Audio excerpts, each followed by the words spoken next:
Hello, I'm Andy Cobb, president of the Greater Dayton Area League of Women Voters. I'm here today with candidates running for the office of State Representative 40th District. There are two candidates running for the one open seat. The candidates are LaRonda Jackson, Democratic candidate, and Phil Plummer, Republican incumbent.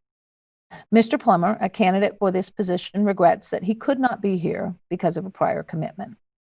We will start our interview by having the candidate tell us about herself and why she chose to serve in the position of State Representative 40th District. Good morning, and thank you for this opportunity. And I'm very excited to be here. I decided to run, like literally put my all in about a year ago. When you're sitting on the sideline, kind of like a spectator, watching as things progress, I just thought I could do a better job at it. So I'm currently a business owner and I get out, I talk to a lot of people, I hear from them because I'm in the insurance industry.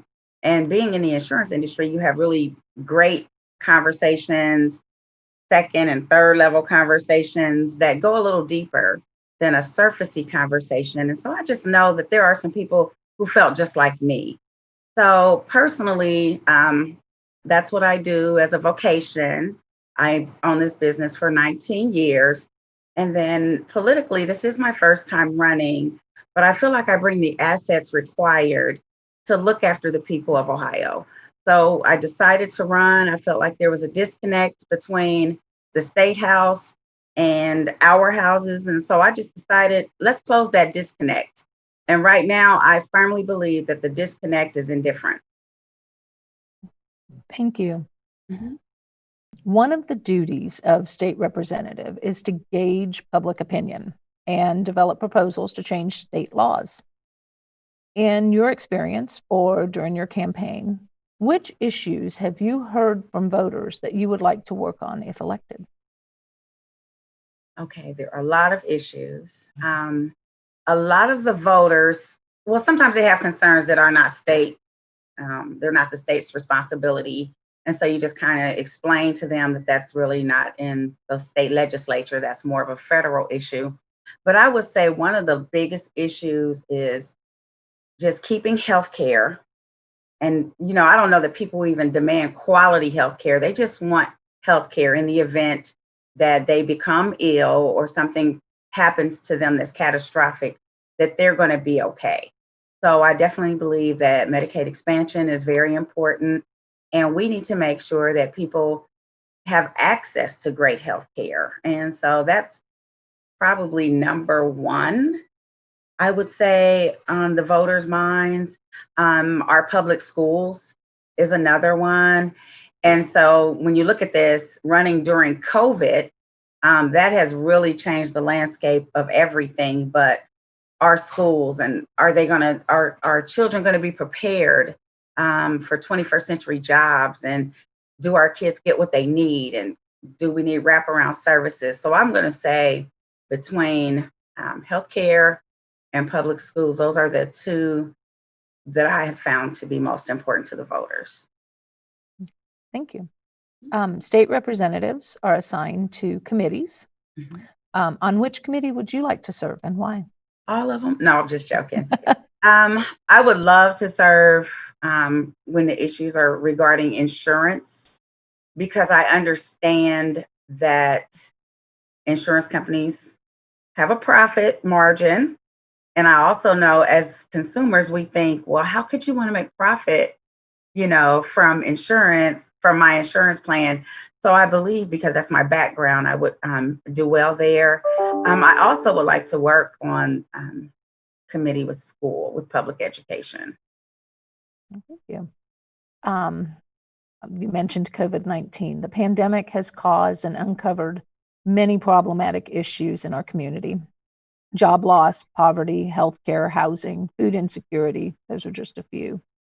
When the pandemic is over, what challenges do you feel will be most important to address to improve quality of life and to prepare for future disasters? when you said future disasters, my mind went like, oh my gosh.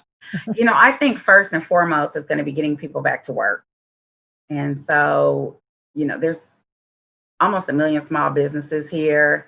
Not all of them have employees, of course. Maybe a couple 100,000 small businesses actually employ people. And maybe, when you're a small business owner, you're always thinking like, do I have what it takes to employ somebody? Because now I'm no longer, excuse me, just worried about myself. I've got employees. But if you're that business owner that has employees, it's always in the back of your mind, can I keep them? And can I keep them all? And so coming after COVID, it's, can I call them back to work if I've had a layoff? Can I provide, a job for them? So I think jobs is going to be first and foremost, getting people back to work so that they can bring money into their household so that they can sustain themselves. I would say, secondly, is going to be, how do we prevent this and be on top of this for a next time? Are we ready? Where is our PPEs? Do we have what it takes in the event that we are faced with another pandemic? So to me, those are like things that are going to be crucial coming out the gate. Very good. Thank you. In closing, we would like to provide you an opportunity for a closing statement. So in closing, I talked about a disconnect of indifference. There's a lot to me that can fall under the term of indifference. And so when you look at where we are now as a state, with the corruption that has happened and everybody's talking about that, we've almost become desensitized to hearing about corruption and things that happen that are bad because it happens on such a large scale. And I just want to remind the people of Ohio, and especially my district, not to become desensitized. Expect more, expect a higher calling, expect a higher ground from your leader. So when I ask for people's vote, I'm asking them to trust me. I'm asking them to look at my integrity and my character to know I'm making great decisions on their behalf. I'm expecting them to want to hear from me. It is not the responsibility of a voter or a constituent to spend a half day Googling and trying to find out what's going on at the State House. That's the leader's responsibility. That's my responsibility to have those conversations and those town hall meetings and to talk with voters and let them know, this is what's going on at the State House. How do you feel about this?